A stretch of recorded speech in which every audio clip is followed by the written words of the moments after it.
Pop Punk and Pizza podcast is presented by Pop Punk Takeout, which is a monthly subscription service that delivers merch from pop punk artists from all over the world directly to your door in a takeout box. You can learn more and sign up today at poppunktakeout.com and follow them on Facebook, Instagram, TikTok, and at Pop Punk Takeout.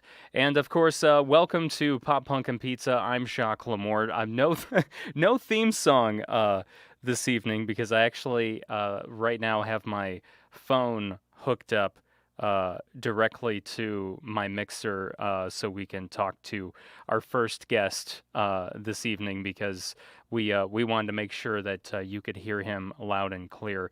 But our big guest we're going to talk to here in just a little bit is Steve Caballero.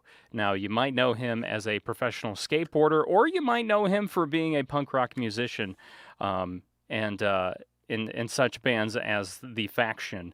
But we're going to be talking to him in a little bit about a new band that he has recently started up. But before Steve comes on the show, we are going to give a big warm welcome to Ted. Is it Felicity or Felicity? Or Felicitti. Felicitti. Third try. You got it. Wow, man, my brain is kind of scattered with all these technical difficulties we've been having tonight. Oh, no worries, man. It's all my fault, you know. No, it's not your. Hey, you're on the road right now, so you can't help that. So Ted Felicitti, thank you so much for being on Pop Punk and Pizza. And when I first got the email about Don't Panic and about Dark Horse, about the new album, I thought I read Don't Panic and I read Dark Horse, and I thought, oh, this is going to be a cover of Katy Perry's Dark Horse, right? Oh, and okay. that's like directly where my mind went. And then I opened it up and I'm like, oh, it's the name of their album. Like, I'm pretty sure that's a Katy Perry song, isn't it? It is. It's also a George Harrison album. Oh, I did not know that. Yeah, Okay. so it's multiple things. Okay. Does that have anything to do with No, it's got nothing to do with either of those things, honestly. But I did know, like, when I named the album that going in, that it was already a George Harrison album because I love the Beatles, and George Harrison's my favorite one of them, which is not the most popular of opinions. Yeah. But yeah, I was like, whatever, I don't care. He's got an album named that. There's only so many things you can name albums, and there's like 400 billion albums out, so they're going to start overlapping names. Oh, it's not the end of the world. Eventually. But if he's your favorite Beatle, I mean, all the more reason to name one of your records after one of his. Not necessarily that you're doing it after his. It just kind of happened, right? I assume. Yeah, it worked out nice. Yeah. So. And of course, with the album artwork for Dark Horse, your Dark Horse, that is, it's the chessboard with the little horse moving around on chess. And I'm a horrible chess player. I believe it's called the Knight. Or is it a knight? I thought it was. Yeah, that's a knight. Oh, okay. You call it the horsey when you play? Well, no, I don't play. That's how well I play chess by not playing. By not playing at all. That might be a smart move, though. That might be the right move. Do you play chess at all? Very little bit. My my uncle and my cousins, they like to play chess a lot, but okay. I'll play, but I'll always lose. Yeah, like, I could beat like someone who doesn't play. I could probably beat you. I was gonna say you probably could for sure. I wouldn't beat very many other people. Yeah. So you're currently on tour with the Queers. Don't Panic is, and. Yeah. How is it like touring during a pandemic? Like, how's that been going? It's not the worst. I mean, for the most part, everything kind of feels the same. A couple of the venues we played so far, either requested people have like vaccination cards or proof of negative COVID tests. A couple of places requested masks be worn during the show. But all in all, it's kind of felt the same. I mean, people are a little hesitant to go out, so a couple of the shows you might get like a little lower of attendance than you would have last time. But all in all, it's been pretty good. I mean, we've been taking care of ourselves and our health, and I drink Emergency like every day, and we're all vaccinated. All the Queers are vaccinated. Um, we're just trying to be as safe as we can while still doing what we do for a living. So Right. it's I think it's fine. I think it's okay. It's not the end of the world as long as you're careful and not a jerk. If you're sick, stay home. That kind of crap. Yeah, and I feel like even before the pandemic, that was just common courtesy, right? You had a cold, You would have thought that's the case, you know? but you people still don't wash their hands when they come out of the bathroom at some places, and it's like, come Yeah. on, I, I, learn s- your lesson. I was, I don't remember where I was, but it was sometime in the last month. I was in a public restroom and I saw a guy just walk out, and I'm like, you got to be kidding me! I've Like, seen it several times on this tour.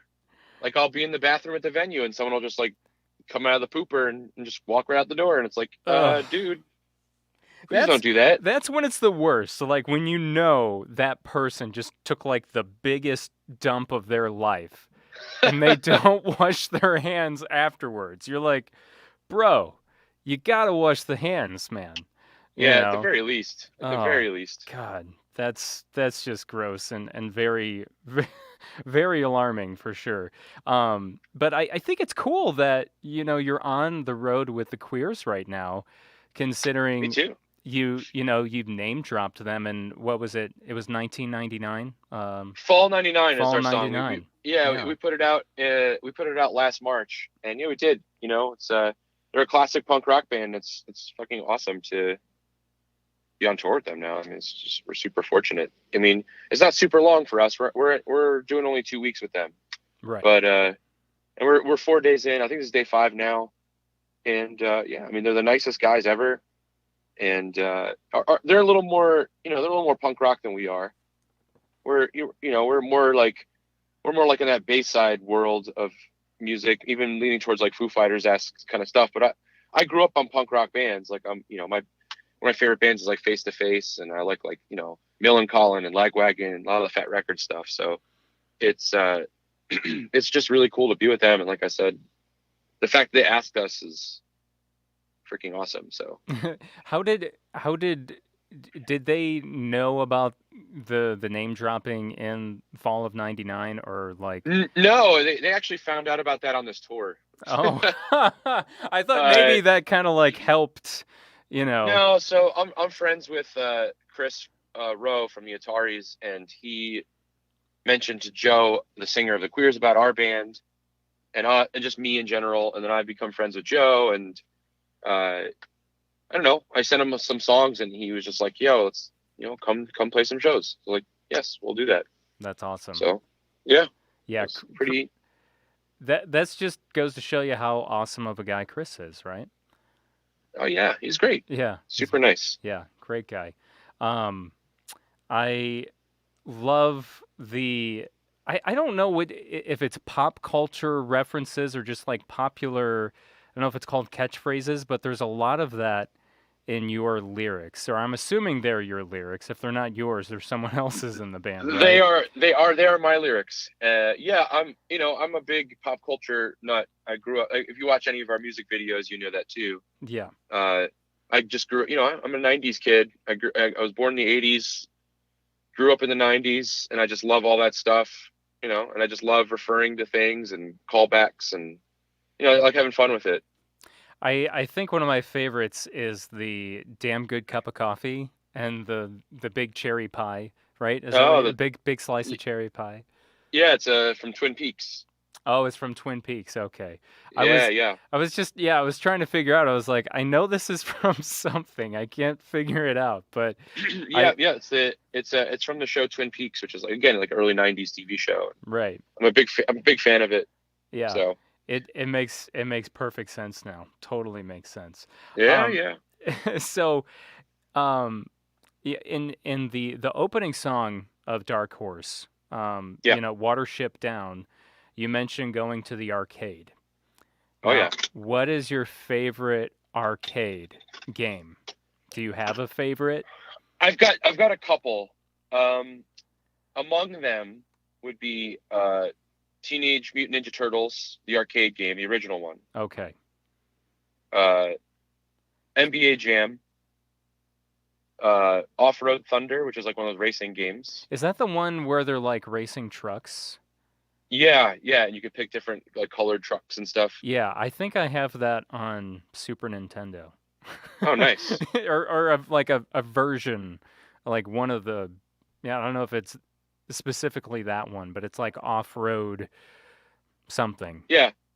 Yeah. Uh, then what else? I got Star Trek: The Next Generation Pinball, one of my favorites. It's actually, wait, did you say Star Wars or Star Trek? Star Trek. I'm It is, actually a big Star Wars fan, but the Star Trek pinball game is freaking awesome. it's actually Star Trek Day today. No way. I didn't know Yeah, that. And yeah, I'm a big Star Trek fan as well, so yeah. I should have It's known. been 55 years? Oh yeah, I did see Or, that actually. yeah. Yeah.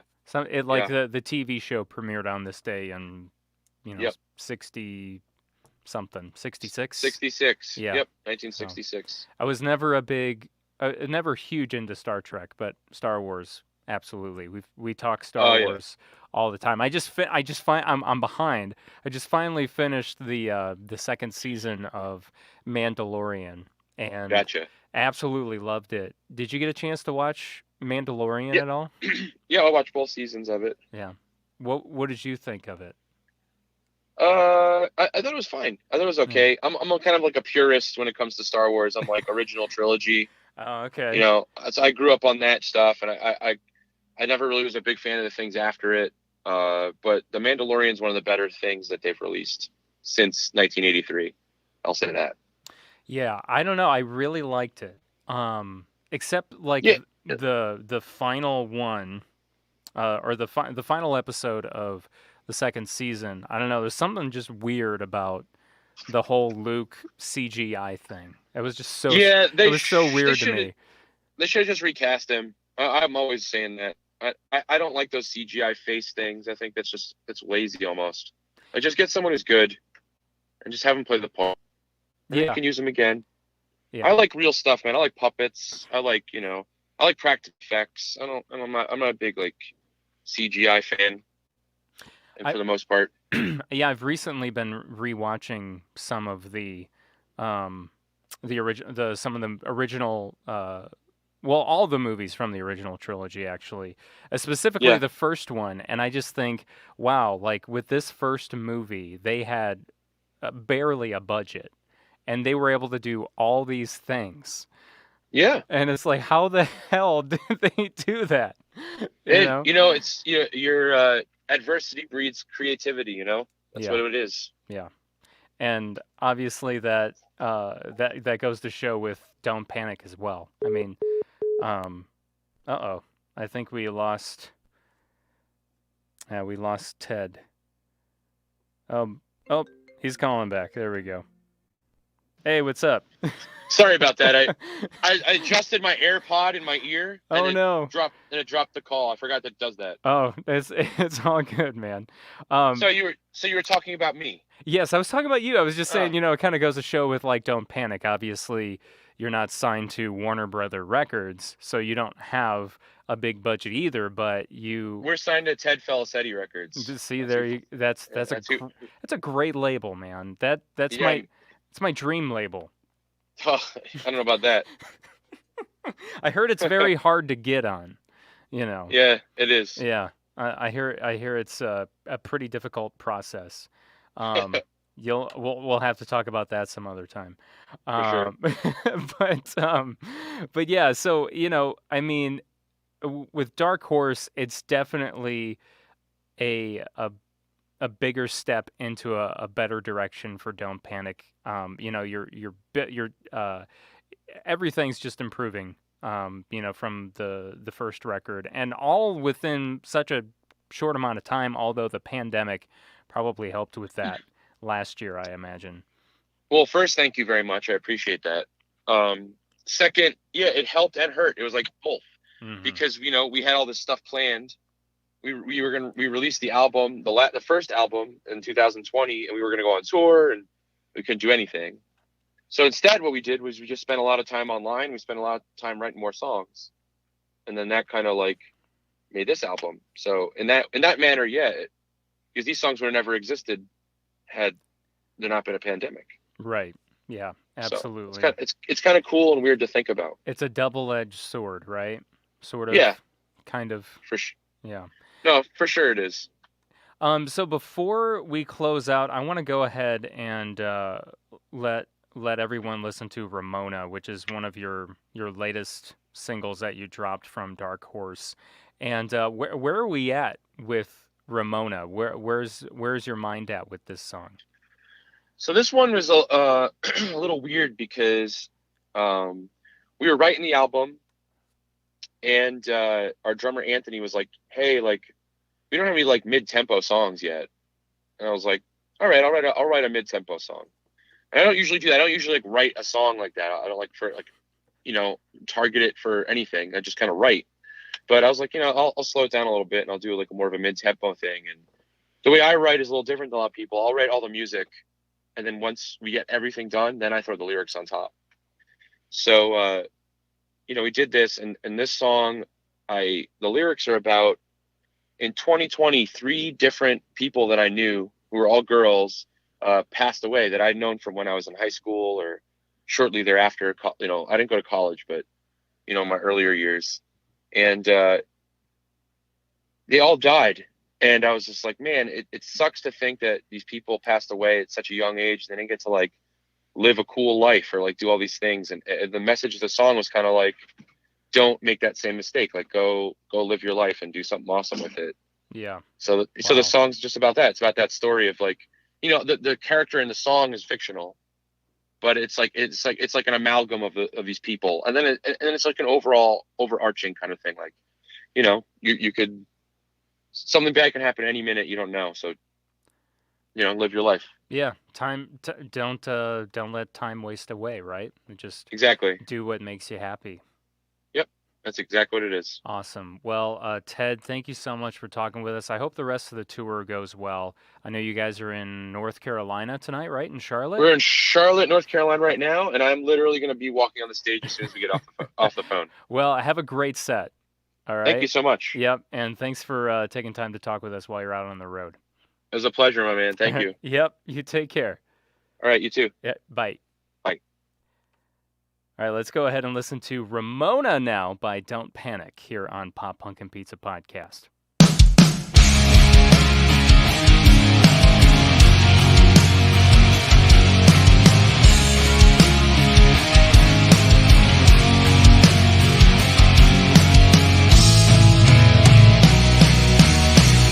She spent the last year as a ghost in apparition, trying to find her way.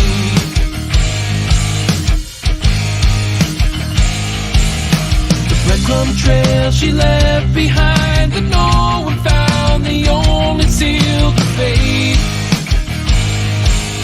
If only someone told her her bad days are temporary and they all bring something new.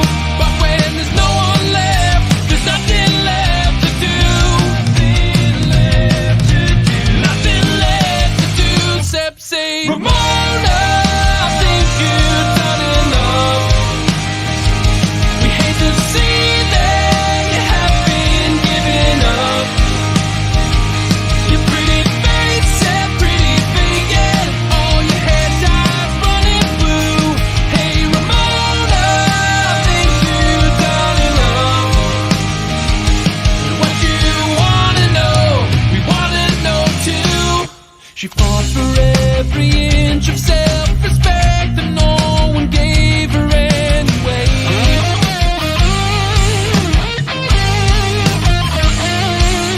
Pretending to be someone else or lie to hide the fact she was afraid. If only someone told her her bad days are temporary. You don't need to be someone new. But when there's no one left, there's nothing left to do.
Don't Panic with Ramona here on Pop Punk and Pizza Podcast. That's from their brand new record, Dark Horse, which is available now everywhere where you stream music. So please check it out because it's an amazing record. Very, very well done, very well put together. And currently, Don't Panic is on tour with the Queers, in case you missed that part. So maybe they're coming to a city near you. It's not a super long tour, but they might be. So find Don't Panic on social media and see if they're coming through your city right now.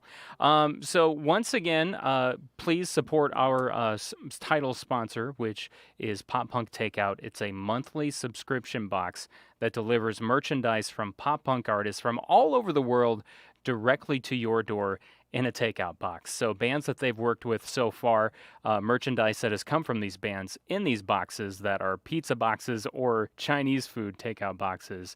MXPX, Krista Manx of Less Than Jake, Keep Flying, and so many other incredible bands. So go to poppunktakeout.com, sign up for that subscription service today, and also follow them on Facebook, Instagram, and TikTok at Pop Punk Takeout.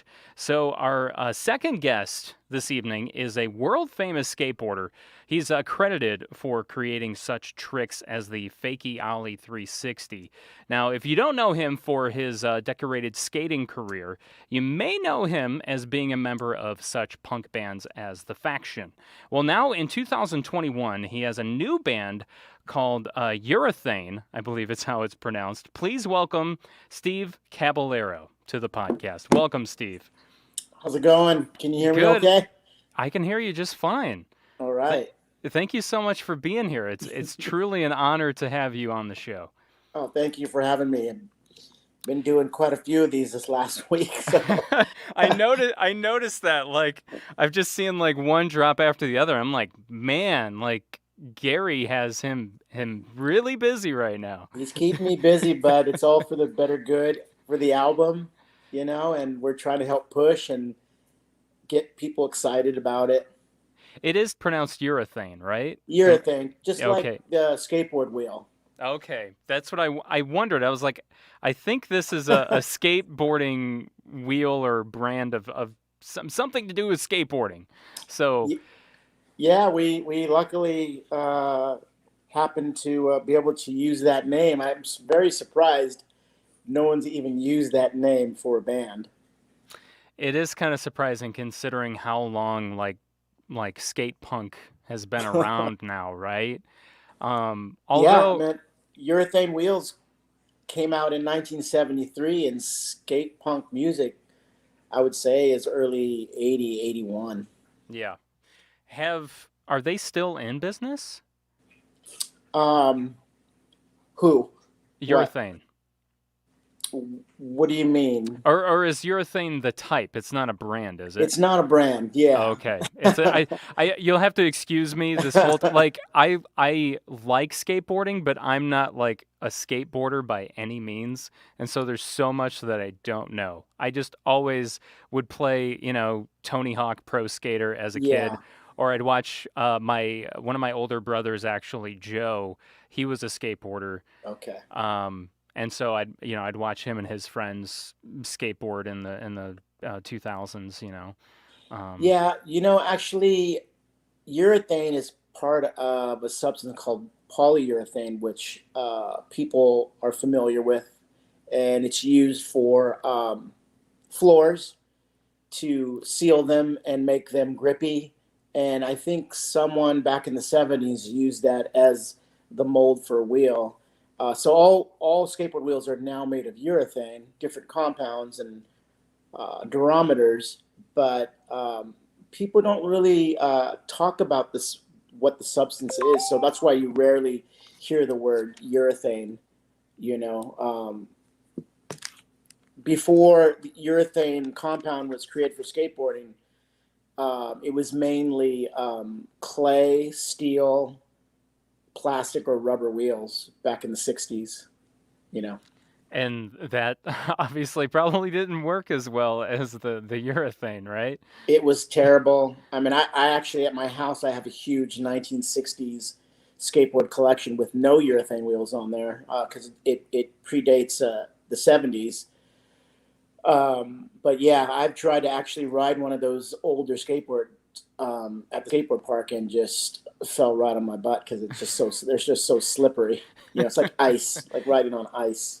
Yeah, and I would imagine it probably isn't like as smooth of a ride, right? No, very bumpy, very Yeah, rough. You yeah. you got two super hard surfaces, especially softer the compound of urethane, the faster and smoother the wheel rolls. So when you're riding a skateboard wheel with a very soft compound, it works better on rough surfaces rather than smoother surfaces. And when you're on a very smooth surface, you want a harder compound, which makes the wheels smoother and faster. So yeah, we've kind of experimented with that over the years. But yeah, when I was searching for a name for this band, man, it was so difficult to find a unique name that hasn't been used millions of times already. Or like a variation of it, right? Well, it was like when we are thinking of names, it's like you almost have to make up your own name or word to use for a band because everything's been used and taken. So when I ended up throwing that out to our singer, say, hey, what do you think about using the name Urethane? Because I wanted to use that as a project a long time ago, probably in the early 2000s. I was doing this like solo thing I was writing and recording on a 4-track, and I had that kind of like on the back burner, but never did anything with it. So when we formed this band, I asked them, hey, what do you think about the name Urethane?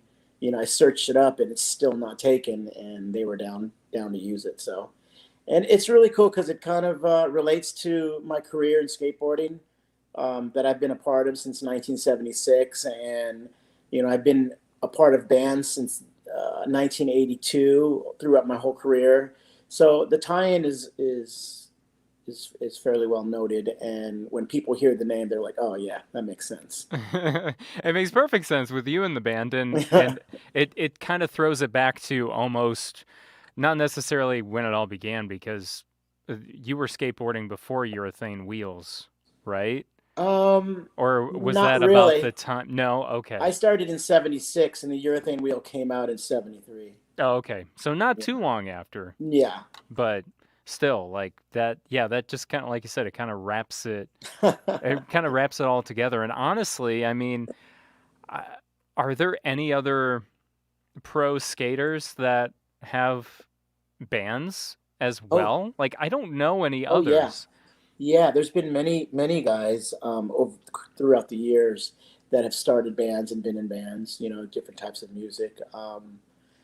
Yeah, in street skating, in vert skating, bowl skating, you name it. Like the 80s, 90s, 2000s. There's been guys that have had professional careers, but also on the other side um, have done bands and did stuff creatively like that. Hmm. With either they've done artwork or they've played music. To kind of express themselves in that manner. Yeah, because I mean, you want to put something cool on your skate deck, right? So it's, I mean, For that's sure, for it's, sure. It it's it it all ties in. It all goes hand in hand, and I'm just really stoked to be a part of this whole movement that we kind of started back in the day. yeah. Um, Brittany Edwards is chiming in on our live stream here. She says she broke Oh her no. entire elbow skateboarding, and Yep. I'm sure. Very So dangerous. yeah, so what bones have you? I'm sure you've broken some bones. Oh So yeah.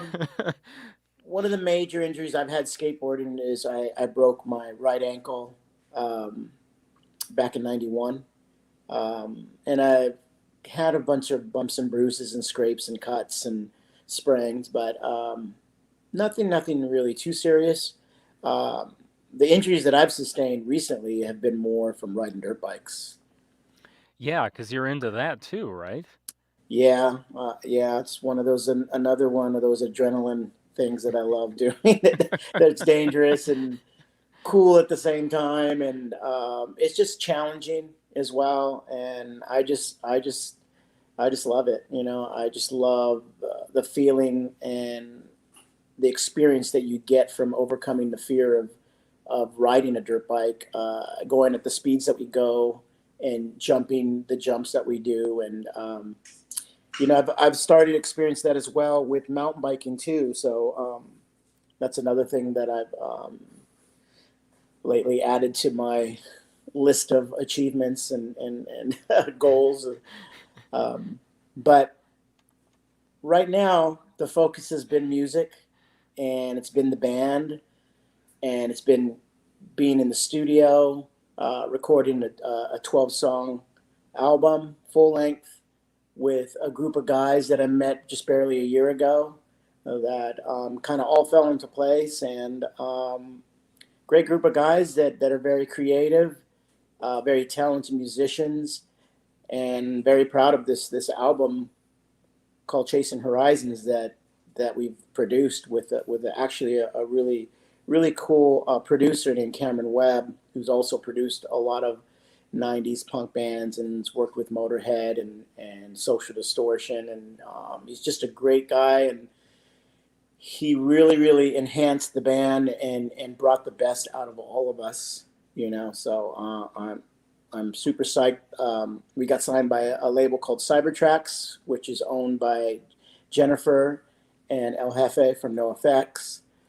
And kind of revamp. I would like to say I'd revamp their record label as well, because they haven't had anybody for a long time, and they've been kind of quiet. And once we came along, I think we've lit a fire and a buzz, up on them as well. So you'll probably start seeing more from Cybertrack Records as well. That would be great. I mean, it's with your name attached to it. I mean, that's got to help them immensely. Yeah, we've both helped each other in great ways with different connections. And like I said, they connected us with a great producer, Cameron Webb. They put the money up for our album. I've never had a publicist before. I'm probably going to have a tour manager soon. I've never worked with a producer on an album before, so it's a new experience for me. Even though I've been in bands before, it's a whole new experience for me on that level. I've never been on that next level with music and being in a band. And I think that this band that we've formed and the music that we're producing, we're up there. I agree, man. I was blown away by the album because I did get a chance to listen to it ahead of time. Okay. And just like listening to those first couple singles you released, like Wyoming. Yeah. I thought, wow, like I don't know, it's like it's a familiar sound that I grew up with, but it's almost kind of like a breath of fresh air at the same time. Oh, thank you. Yeah. It feels sincere. And it just, I love the energy that's encompassed around it. It's simple, straightforward, and it gets stuck in your head right away, and that's the kind of stuff I dig. And sorry, go ahead. That has a lot to do with our singer, Tim.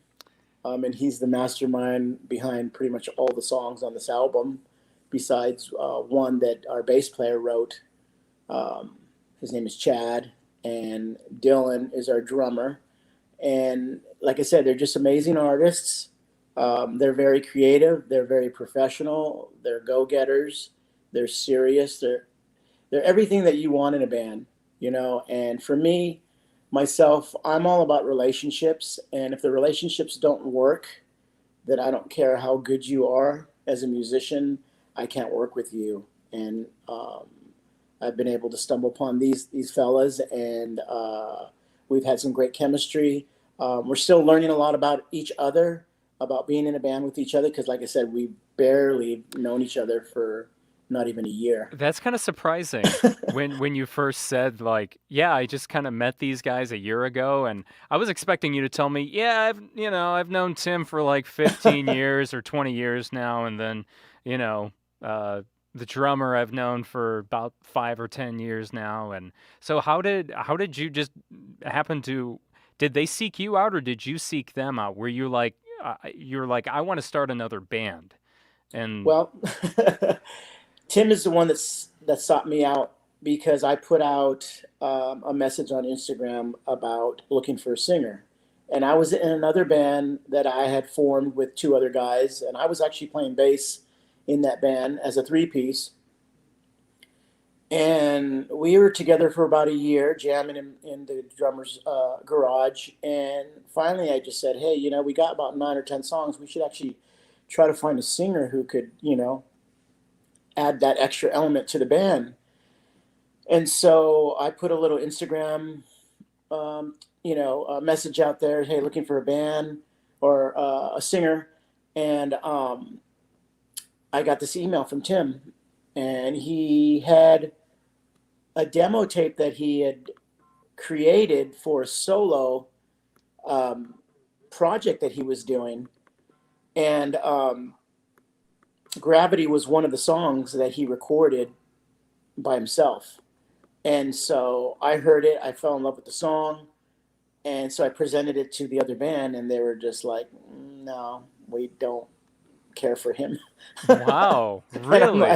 I'm like, whoa, I guess we're not on the same page. So that was a big eye opener for me, because I really liked his songwriting. I liked his voice, and I saw a lot of promise. And given I've been in a few other bands and I know about music, a singer can make or break a band. Absolutely. Yeah. And I don't care how good we were as a three-piece, if we didn't have a singer that could match or be better than what we were producing, that I didn't want to have anything to do with the guy. And Tim's voice caught my attention big time. So when the other guys said, "No, we don't really think he will fit," I had to make a huge decision. Like, it was the crossroad that you cross when something's put in front of you, and you can either go this way or that way. And it was like choosing to stay with this band that I'd been with for a year, or team up with Tim, who I don't even know, and start a whole new project. And I went with Tim. I went with where my heart was. And as soon as I met with Tim at coffee, I knew I liked him because of his personality, the way his approach. I knew I could work really well with him. And I would say a few days later, he found Dylan by doing the same thing I did, is putting out a message saying, "Hey, we're looking for a local drummer. Any drummers out there?" And Dylan popped up, on the radar. And we had our first practice, and it was great. We had a good time. And so we jammed out for about 4 months together as a three-piece. I played bass. Tim's a singer-guitarist, and Dylan played drums. And then for some wild hair, 4 months into this whole thing, I decided I want to play guitar too. I've always gone back and forth between bass and guitar. And I just have this strong love for guitar, the tones, the way it sounds, the melodies that you can create. And I feel like because I'm not a great bass player, I was very limited to what I could add to the band. So I call up Tim. I say, "Tim, what do you think about me playing guitar?" He's like, "You're not going to believe this. My friend Chad has been bugging me so hard to be in this band." And I think Chad wanted to play guitar, but he can also play bass. He's multi-talented. He can play drums, bass, guitar. He's actually sings for Skipjack, local San Diego band that's been around for years. Okay. So he's a frontman himself. Okay. So then when he mentioned Chad, I'm like, if he's a good friend of Tim's, then he's in. He's in the band. And we had one practice. I brought my guitar stuff out, and it just the band enhanced. I mean, the music was like, this is what it needed, And no lie, a week later after that, Chad comes up with from going down, having a meeting with Jennifer and El Jefe from NoFX, and presenting that exact same demo tape that Tim played them. They fell in love with it and said, "Hey, we want to produce your album." And so Chad came back and said, "Hey, I have a record deal if we want it." just so nonchalant. "Hey, by the way, I got a record deal if you want it. I don't know. Are you interested? I don't But know." here was the catch. So we had a Zoom meeting with them, and they asked if we had enough material for the record, and Tim did, but we didn't know the songs. So we Hmm. said, yeah, we do. So they're like, okay, well, in 3 months, you're going into the studio and we're going to record this album. Oh man. So we had to bust balls to get these songs like arranged, learn the other songs that Tim had written. And we were, kind of feeling each other at the same time as far as like how to work with each other and how to arrange the songs. And, you know, I myself, I'm a very opinionated musician and I know what I like, So if I say, hey, I don't like the way those drums sound there, can you play another beat? And hey, I think the guitar should go 2 times rather than 4 times. Hey, we don't need this pre chorus. I'm very vocal about that. So I had to really kind of tiptoe my way around these guys without sounding bossy, you know? Yeah, that's always the trick, isn't it? It is. And what I had to my advantage was they all respected me through skating. So they're just stoked that they're in a band with a professional skateboarder that's been around for ages, and I didn't want to use that as a power tool to get what I wanted, but I also wanted them to earn my respect as far as like I think he knows what he's talking about musically, not just like he's trying to make all these decisions. Yeah. Um, I try not to come across that way, even though sometimes I'm very like upfront, And the good thing is I had a discussion with our producer at that time, and I kind of told him my dilemma about like writing songs with these guys and arranging them, but he gave me a push and a word of encouragement, saying like, hey Cab, I want to hear your influence on this album. I just don't want it to just be all the songs that Tim wrote by himself. I want to hear you in this. So that gave me the go ahead to like say how I felt and been able to add whatever I wanted to give it some flavor, some influence on my part. So the influence from you wasn't more or less the songwriting, but more or less like the arrangements, I would say it would be kind the of. arrangements, the harmonies, the backing vocals, and some of the melodies and leads and stuff, and the tempos. A little bit of everything, a little bit of like my influence of stuff that I like and what sounds pleasing to me. But we're all kind of on the same page. We all love melodic, and we all love like hard driving guitars and loud and dynamics in the band. And I feel like we're on the same page. I feel like because of this album that we've put together, we kind of know what we want, and it's all come together. And even in the studio, we went in with a certain set of songs, but we came out with completely different ones because we actually wrote stuff in the studio as well. Like I came up with a bunch of melody leads that I'd never had done prior to going into the studio because we were rushed for like just learning the songs. So when I was in the studio recording and the other guys were doing their parts, I was sitting in the back on the couch with an acoustic guitar thinking of, oh wow, this would sound kind of cool here. So when it was my time to record, I added that to the album. So when we were done recording the album, we went back to practice. I resorted back to what I came in there with because I didn't remember what I made up in the studio. Didn't record it on your phone or anything like that? Well, we had some stuff. He would send us, little outtakes of what we did. Sure. But like I said, a lot of stuff that you heard on this album was a lot of it was written in the studio. Like a lot of my melody leads on guitar was all written there that day. The day it was my part to record. You know. Okay. So it happened. It wasn't like we've been playing these songs for years and we've been playing out for years. We didn't even really play a show. I mean, I think we played maybe one benefit before we got into the studio, and that's it. We've never even played live in front of anybody. And I mean, even that one show you had been playing together for how long at that point, right? I mean, just I don't know, maybe, a few. well, together with probably Tim and Dylan, 6 months, and then probably with Chad, only two. Hmm. Yeah. Okay. We got a question from Kyle Phillips. He he wants to know what's easier, writing music or mastering a new trick. Well, That depends how good the song is, and it depends how hard the trick is. that's true. I How? can I can write a shitty song really quick, Yeah. and I Well, can master a really easy trick really fast.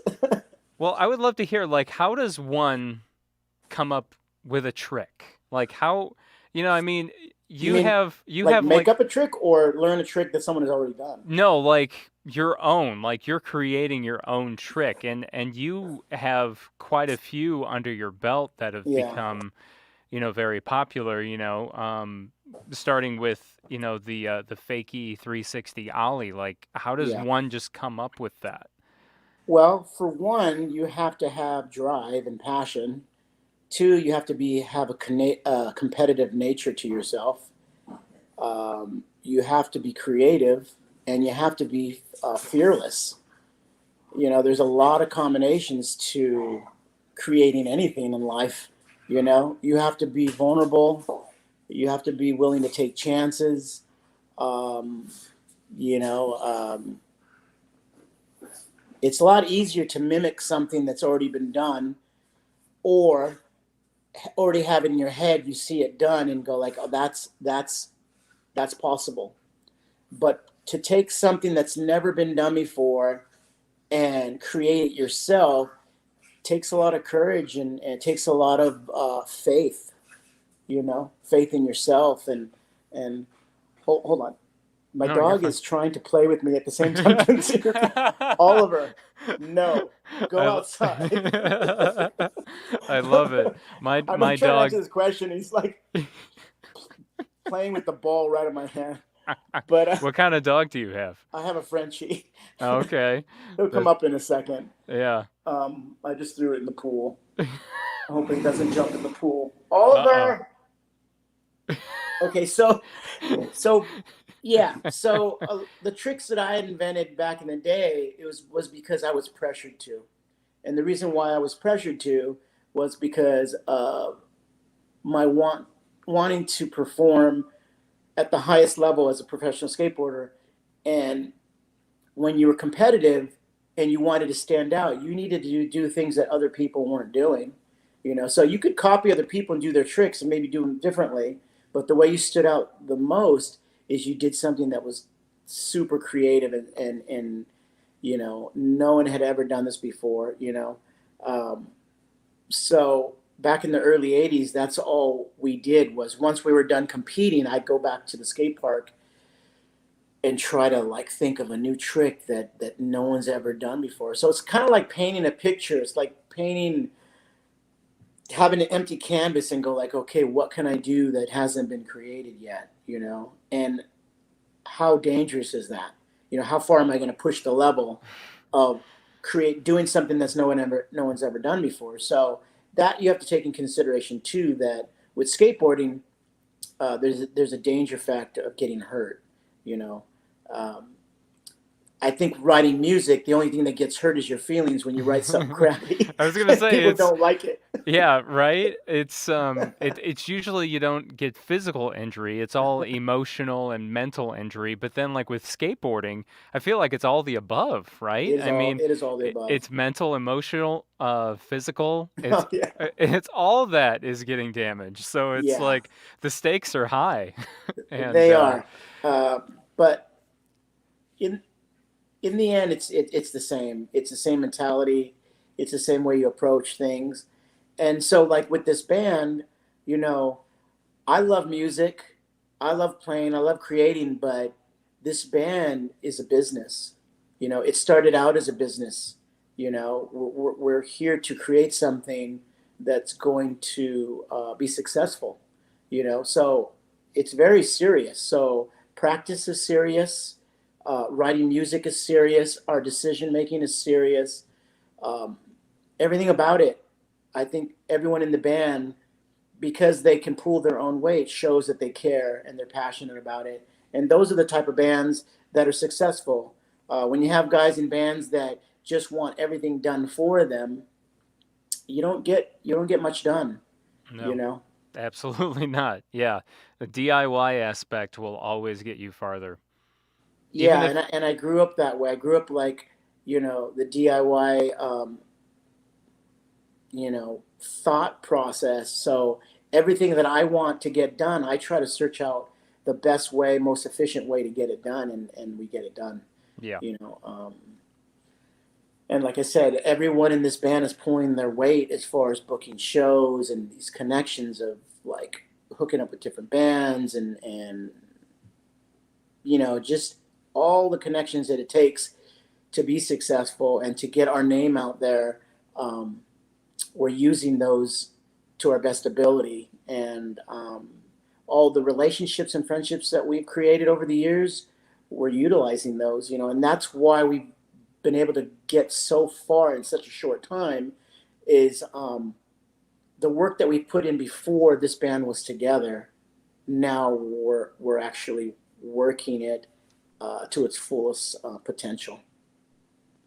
yeah, and I'm getting excited with you telling me, like seriously, like I'm getting excited just hearing you talk about how things have come together and everyone is pulling their weight, and it's just exciting, and I'm really happy for you, and it sounds like this could be, the next potentially big thing for you. Um, and I'm banking on it for sure. That's why I'm putting a lot of work and effort into it. So yeah, um, we have band practice tonight. At 7 o'clock, and there you go. yeah. So All right.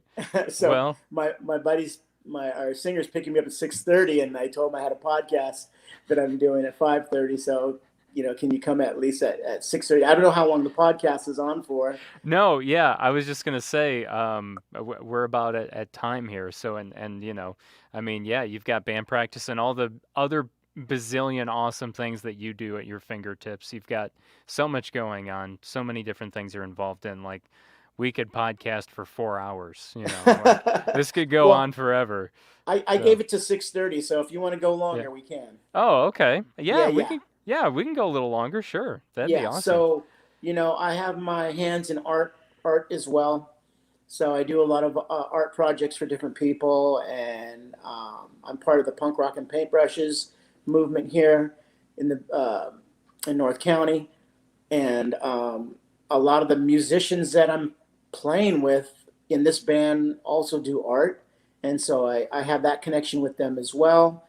The show that we're playing this weekend in Redondo Beach was helped put together from Jim from Pennywise, which got us on the Speakeasy stage, which is an acoustic stage. We're also having a punk rock and paintbrushes art show at that same show. It's a 3-day festival. Yeah, so our band hasn't played out acoustically, so we've been jamming super hard every day. My singer's been coming over every morning, and we're just drinking coffee and jamming through these songs acoustically. So that'll be interesting as well. And I really wanted to play this festival, but we were only allowed to be on this festival if we could play our set acoustically. And I told Jim that we could, so we've been working super hard to nail that down. Yeah, it's such a different world, especially when you're playing punk rock. It's like, how do you scale this down to where it still works?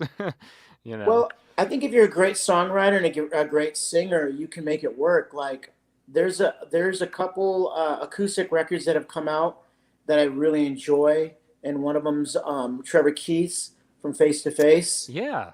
Amazing. Tony Sly, who is not here with us anymore, from No Use for a Name. Him and Joey Capes have done some really great acoustic work together. Yep. Jason from Strung Out just released acoustic record with his band, which is amazing. The Rise Against record, that's acoustic. I mean, all these bands that play hard, hearing these songs acoustically as well, just gives another feel and vibe to the song. And when I'm doing artwork, to be honest, I love hearing these like mellow acoustic versions of these punk songs I've been listening to my whole life, and it just gives a different feel for the song, and they can be very melodic, and you can really hear a lot of the tones and a lot of the chord changes, and the song can change too by the way the tempo is acoustically. So it just brings another element to the creative side of a musician, and I want to show people that we can pull this off acoustically as well. Yeah, absolutely. I remember um, one of my favorite acoustic records is the one MXPX put out, I think almost 10 years ago now. Oh, okay. Um, that's a good one. And I mean, obviously MXPX are known for their fast songs too, Yep. and to hear them all stripped down like that is really cool. Yeah, Um, actually, I don't know if I have that one download. I should download. I'm really good friends with Mike, so yeah. I should get that one. And then Jim is from Pennywise is releasing an acoustic record Oh, is he just himself. himself? Okay. Yeah, Huh. on Instagram, he just posted one of his first releases, and it's amazing. Okay, I And have it's to so check that different from out. Pennywise too. Yeah, I was gonna say I did not know about that. I was just for some reason the name of that acoustic record. Oh, it's just called Acoustic Collection. Okay. Yeah, is what it's called. Uh, they released it in 2014. Um, but I've actually had some of my other favorite bands do like they will literally take each of their records and do it acoustically, which is absolutely nuts. Like they'll Yeah. release an acoustic version of the whole album, and some bands I know have done that for like their whole catalog. Oh wow. Yeah, and that's just like that's a lot of work because you're literally like reimagining the song, right? And I'm sure Right. you can relate to that now, being that you're about to do this acoustic, you know, set coming up here soon. Yeah, it sounds great. And I actually went and bought a brand new Taylor guitar for the show. I spent a lot of money on this guitar that plugs in that has a great tone, and I wanted to make sure that it didn't feed back. And Yeah. actually, our bass player Chad works at Guitar Center, so he's been getting us some really good deals on musical equipment. Well, So I'm it's like, dude, it always helps to have a member that works at Guitar Center, man. One of the bands I was in, our lead guitarist worked at Guitar Center, yeah, and yeah, he would hook me up all the time with help and discounts and they get all a that great stuff. discount. They get a great Yeah. discount, and he teaches lessons there as well. So it's just really cool. Okay, that's awesome. Yeah, Taylors are my favorite, I would say, for acoustics. You just can't go wrong with a Taylor. The tone of it is just it's just melts like butter. It's just beautiful, you know. It's very bright, very loud, and it's a great guitar. I'm really happy with the purchase of it for sure. Yeah. Well, I would think it'd be cool to hear like a reissued version of Chasing Horizons that had some acoustic reimagined tracks on it. We're definitely going to do that. That's in the works, and we've also thought about doing a cover album as well with some of our favorite '80s cover Oh, okay. songs. Cool. That's ones that you'd be like, "Oh my goodness, I can't believe they're covering that song." But it's very recognizable. But they're Yeah. adding their punk element to it. Yeah. Yeah. That would So be that's always a lot of fun to do those. yeah, I feel like um so that'll be great. Um and I know so besides these acoustic or that acoustic date you have coming up, I know we should actually say Chasing Horizon does come out September 23rd. I don't know if we've mentioned that or not. And there is actually a release party for Chasing Horizon too. the Soda Bar Yes. in San Diego. Yeah. Yeah, well, that's at what we kind of coined it as, because we're headlining that show.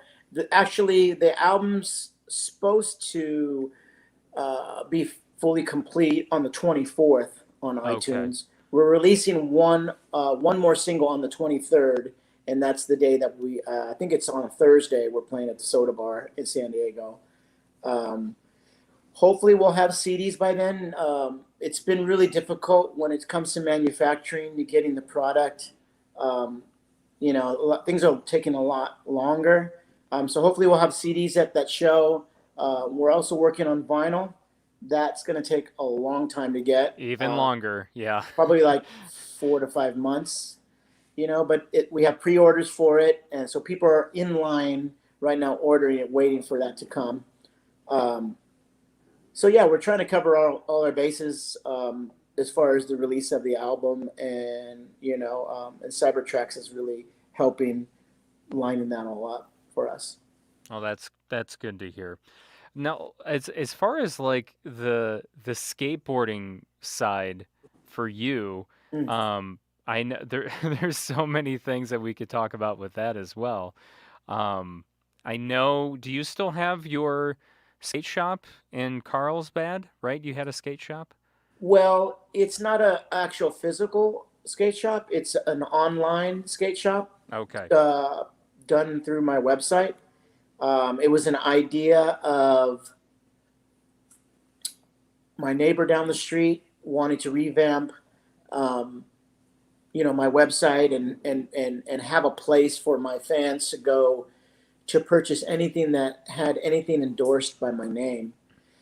So he was willing to partner up with me and say, "Hey, I'll take care of this for you. You just drive traffic to the website, and I'll take care of it." So we worked out a deal where we were going to become an online shop, and I have connections with all my sponsors to order stuff wholesale, and so that's been very successful. And with my art, I've been able to release limited edition skateboards with my art on it through the website.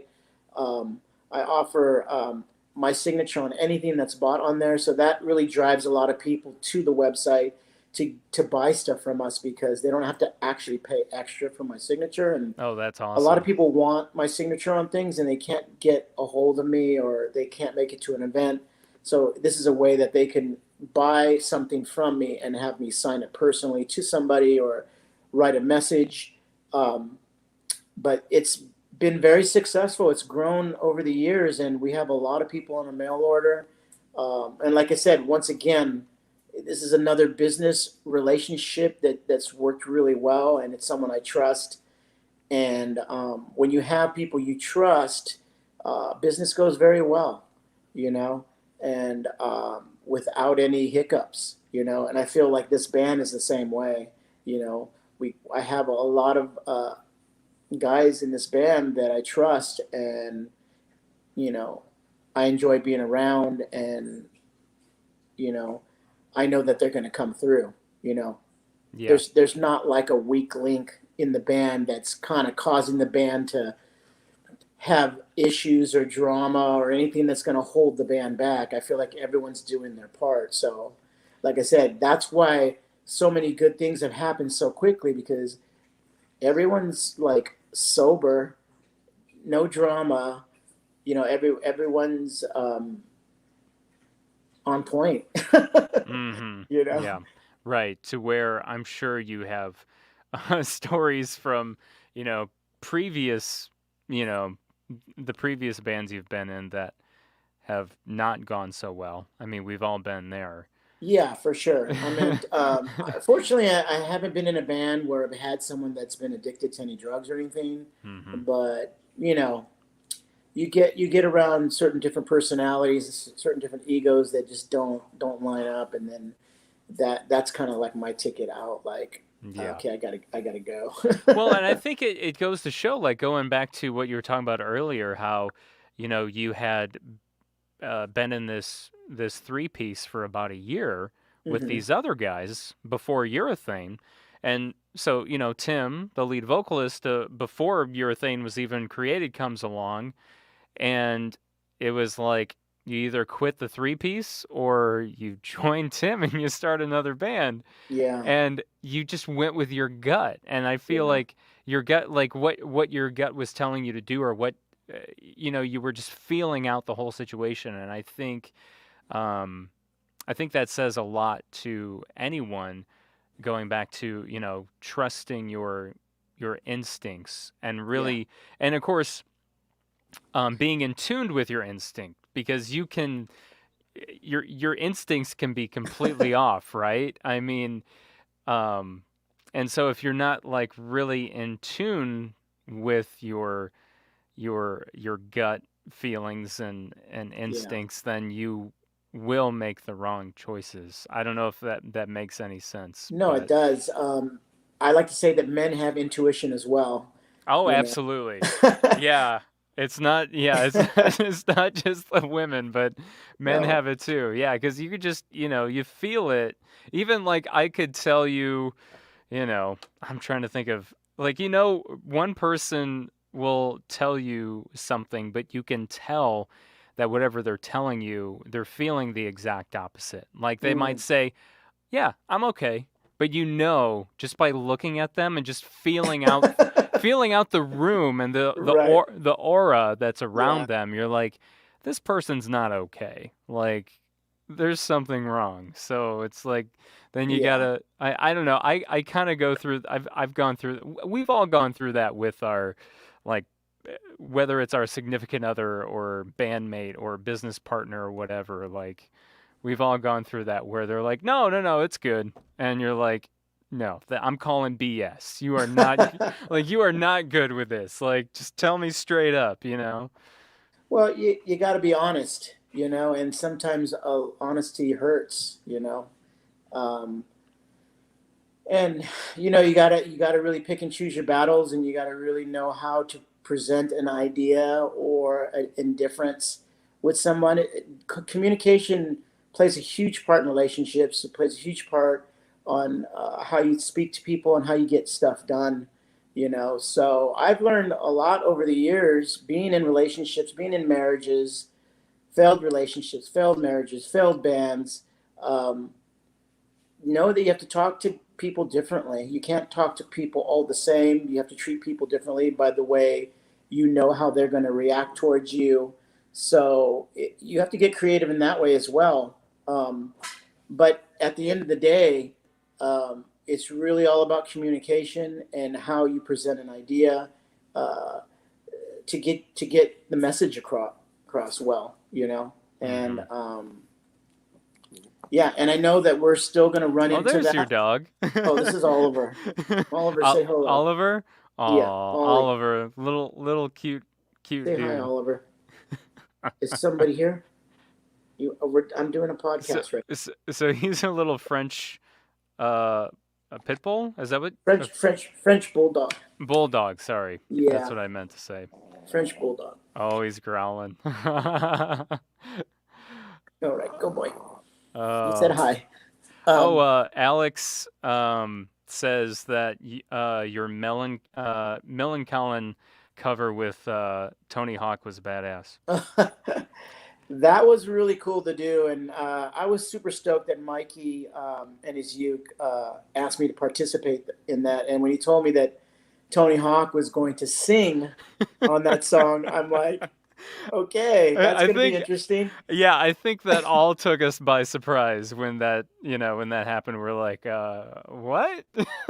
Well, this Tony? is the third. This is the third time that Tony has sang. He's been actually on that very famous show, The Masked Singer. Oh, I the bet Masked Singer. He was on that he show. was on that, and I he did not sang a know Cure, that. Cure song on that. Okay. He also did punk rock karaoke, which he sang Oh. a jam song that they had him participate in, and then this Millen Collins song is the third song that he is tried out for and done. And I have to say he did a great and amazing job singing it. I wasn't sure if he was going to be able to pull it off, but he pulled it off. I think it sounds pretty cool. I mean, I feel like he probably had to. He's like, man, I can't screw this up. Like, you know what I mean? Like, this is Millencolin. Like, this is like my name is tied to this type of music. Like Yeah. I can't screw this up, you know. I would imagine there would be just pressure on him, just on himself from, himself alone. So, Well, I think him doing those two acts, the Masked Singer and the punk rock karaoke, gave him the confidence to be able to pull this off and to be yeah. able to say, yes, I can do that. Yeah. So sometimes it Mhm. just takes putting your foot in the water and going for it. Yeah. Yeah.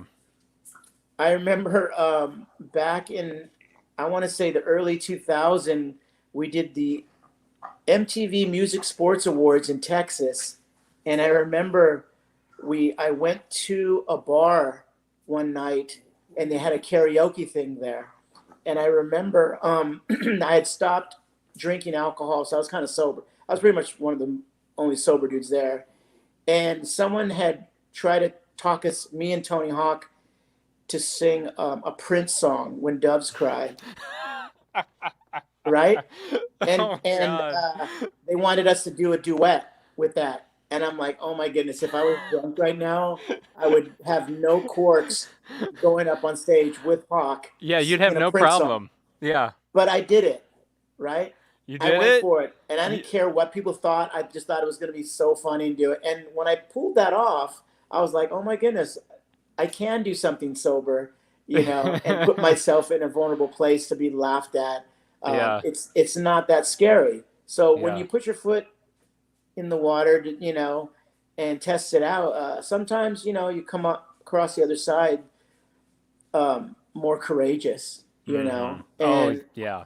I'm all about that. I'm all about putting myself in a vulnerable situation that maybe I'll be critiqued or be laughed at. And there's a lot to say about a person who is courageous, because there's a lot of things that bring a lot of fear into our lives, which cause us not to live a life that's fully abundant and potential. We never see our full potential because of fear. So fear really keeps us in a spot where we can't explore new things, because we're afraid of what people are going to say or do. But when you're able to get over those anxieties and those fears, man, the world is such a bigger place, and you would be amazed of how talented you actually really are. Because there's a lot of people who are afraid to like pick up a pen and a brush and learn how to draw, because I can't draw. I'm terrible. I draw stick figures. I can never be like that. And the way I've approached life is I've never looked at something difficult and saying like I can never do that. I always look at something and I say, I want to do that someday. I think I could do that. So when you have that attitude, you get more out of life rather than already shooting yourself in the foot, telling yourself I could never. So I never say that. I never say like I don't think I could ever do that. That's a Yeah. great mindset, and it's funny how just simply doing karaoke with Tony Hawk, and Yeah. singing a duet, of Prince. When doves Yeah, cry. yeah. When doves cry, it's a life-changing moment. Yeah. Who would have thought that? So No, that's awesome. it was cool. And actually Sal Masakela was there with us too, and that's the first time I ever heard him sing, and I was like, whoa, this guy is a great singer too. And his dad's a very famous singer. And Okay, he's I don't know if you know who Sal is. He's an announcer for like the X Games, and okay. very famous announcer for like a lot of motocross events and sporting events. But it's the first time I ever saw him sing karaoke. I'm like, wow, this guy's talented, just like his father. Yeah, that's awesome. Um, let's see. Alex wants to know who made that skateboard guitar. He must be talking about the is that in the music video for It's in the video. Yeah, okay. it was. I think it was a guy. I want to say from North Carolina. He makes guitar, like kind of novelty guitars out of skateboard decks, and they Oh, made me one and they sent it to me. It doesn't play very well because the action's very high. It's yeah. more kind of a novelty thing, and I would never use it for an actual real show. but I thought it would be funny to have it on, be standing on my ramp, my mini ramp in my backyard, playing this guitar that looks like it, was cut out from one of my original skateboards, and kind of like lip syncing to the song. That would, yeah, exactly. That made for a great video, and Yeah. it's cool that you have that, No, it's So, cool. I have it hanging up on one of my walls, and people get a kick out of that. oh yeah, heck yeah, man. That's awesome. Well, Steve, this has been an absolute pleasure, and an honor to talk with you. I really appreciate your time, 'cause you're a very busy guy. But I'm really excited for Urethane, and the new album drop. I guess I should say September 24th. Yes. Chasing Horizons, the debut album, is going to drop via Cybertracks. Yep. And can't wait for the world to be able to hear the whole thing, because it's a great record. So Thank you. I really think it'll elevate you guys. So I just got a good feeling about it. Thank you. Well, we're So looking forward to it. We're looking forward to playing with some of our favorite bands, and I've gotten a lot of great feedback from, guys in bands like Strung Out, Millencolin, Pennywise. Yeah, even the guys from Rise Against. I played to the bass player from Rise Against, and he really loved it. And so, yeah, I'm excited for people to hear it, and this is just another extension of who I am. awesome. So if people want to find Urethane online, like on any of social media sites, or I don't know if Urethane has a website either. Cybertracks Records. It's all That's where it's cyber. sold. Okay, Yeah. so cybertracksrecords.com. Yeah, and then Okay. when it gets released digitally, it'll be released on all the platforms. Okay, awesome. And okay, so yeah, Facebook is Urethane Punk, and Instagram is urethane_music. Right. So, and then yeah, it's actually cyber-tracks.com. Yeah. Yeah. Awesome. All right. Well, thank you, Steven. Good luck at band practice. All right. Appreciate it. Thanks for having me on the show. Yeah, no problem. Have a good night. Peace. Peace. Let's give Steve a round of applause. That was incredible. And truly, obviously, an honor as well. So, Steve Caballero, famous pro skateboarder, and now new band Urethane. Please check out their debut album, Chasing Horizons. As I said, drops September 24th via Cybertracks Records. And then also our first guest this evening, Ted Felicitti of Don't Panic. Their new album is actually out right now. If you want to give that a listen, it's called Dark Horse. So you can stream that wherever it is that you get music. I truly appreciate his time as well, because he literally talked to us right before he had to hit the stage and play a show, because they're currently on tour with the Queers. So, and thank you to you for watching or listening to this podcast. Yes, you can watch it live on YouTube, on our Twitch, on our Facebook, or you can even watch it later if you want to on YouTube as well. We stream our episodes live every single Wednesday, 7 p.m. Central Time, or you can just catch the episode the next day on all podcast platforms, where, Apple Podcasts, Spotify, all that fun stuff. Follow us wherever it is that you get your podcasts. Give us positive rating and reviews, all that fun stuff. You can also hit up poppunkpizzapod.com. You'll find links to our merch store. Find how you can submit your band to possibly be on the podcast. Sign up for our mailing list. All that fun stuff is at poppunkpizzapod.com. You can follow us on Facebook, Twitter, and Instagram at poppunkpizzapod. And if you also want to reach out to me via email, you can do so at bangerrangradio@gmail.com. Thank you so much once again to Pop Punk Takeout for being our title sponsor. Please show them some love as well by going to poppunktakeout.com. And we will talk to you next Wednesday here on Pop Punk and Pizza Podcast. I know we are going to be talking with. Sorry, let me pull up the schedule. I never have the schedule pulled up on my computer before I end this thing. We're going to be talking to Chris Swinney from a band called Fire Sale.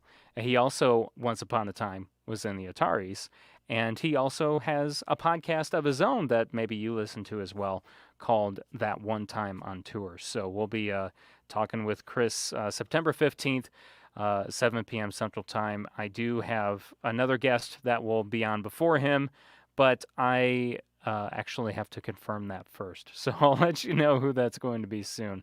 Have yourself a great night, and thank you once again for listening to Pop Punk and Pizza. Hey, hello, it's nice to meet